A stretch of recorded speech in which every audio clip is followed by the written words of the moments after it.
अरे काहे भगेलू? अरे का मडे का करतो अकेले? चलो पार्टी मनाए के बाद नया साल के पार्टी। अरे क्या कहता रे पार्टी के करे करे मनाई पार्टी पे गोल। अरे कौन पार्टी मनाए बजन खुल के बतावा। लो सुनो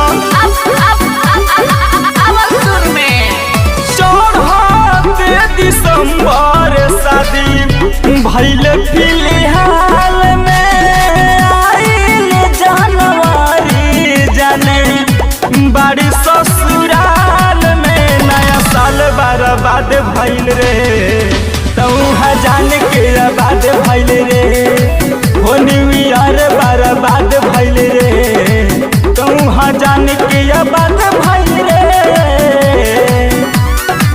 तौहा जाने के बाद भइल रे।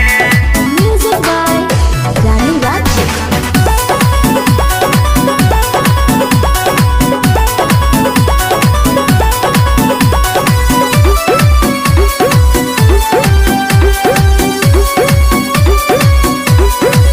रोवतानी रात दिन कैसे जिहिया के बिन नहीं हमारा बुझाता रे हाथ लेके गिरी तीन गिनी अंगूरी पर दिन नहीं चला पाता रे कुछ बुझात नहीं क्या करी हम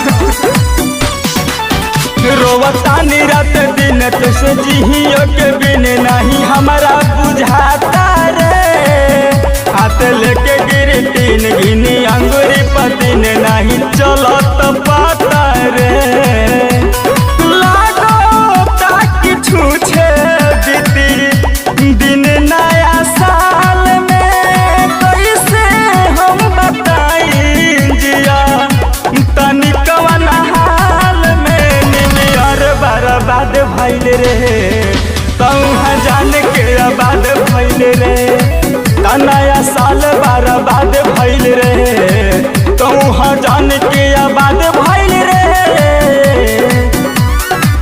तौहा जान के बाद भइल रे। Music by Danny Ratchet.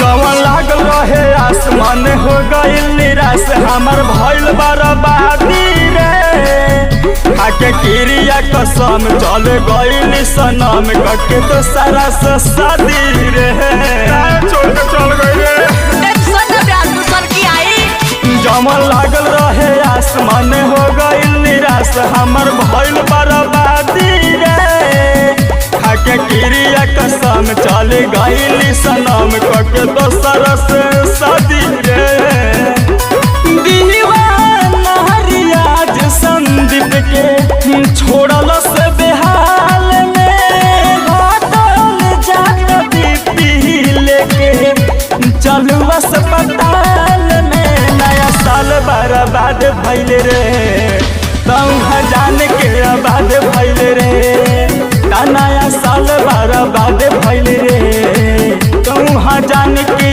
बाद भइल रे। चला ब्यास भुअरी के नंबर देता नहीं चला।